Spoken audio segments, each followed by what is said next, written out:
சாதம் ரெசிபி பார்க்கலாங்களா? அதுக்கு நிலக்கடலை பருப்பு வந்து நல்லா வறுத்து தனியாக எடுத்து வச்சுக்கோங்க. அதே பேனில் எண்ணெய் விட்டுக்கோங்க. எண்ணெய் காஞ்சதுக்கப்புறம் கடுகு, உளுந்து பருப்பு, கடலப்பருப்புலாம் போட்டுட்டு கடுகு பொரிஞ்சதுக்கப்புறம் கொஞ்சமாக பெருங்காயத்தூள் போட்டுக்கோங்க. 15 சின்ன வெங்காயம், ஒரு கைப்பிடி அளவுக்கு பூண்டு, காரத்துக்கு தேவையான அளவு வரமிளகா, ஒரு கொத்து கருவேப்பிலை போட்டு வெங்காயம் பூண்டெல்லாம் நல்லா வதக்கிக்கோங்க.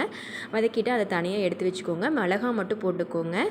நான் வந்து 2 டம்ளர் வந்து அரிசி வந்து ஊற வச்சு போட்டிருக்கேங்க. 2 டம்ளருக்கு வந்து ஒரு கைப்பிடி அளவு புளி ஊற வச்சு எடுத்து வச்சுருக்கேங்க. அதை கரைச்சி வந்து உள்ளே போட்டுக்கோங்க. தேவையான அளவு உப்பு, மஞ்சள் தூள் போட்டுட்டு நல்லா புளி வந்து எண்ணெய் பிரிஞ்சு வர அளவுக்கு கொதிக்க வைங்க.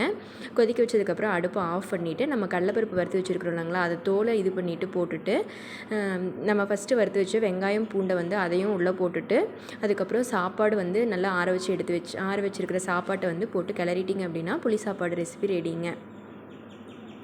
இந்த வீடியோ பிடிச்சிருந்தா ஜிபிஎஸ் ஃபேமிலி சேனலை மறக்காமல் சப்ஸ்கிரைப் பண்ணுங்கள். தேங்க்ஸ் ஃபார் வாட்சிங்.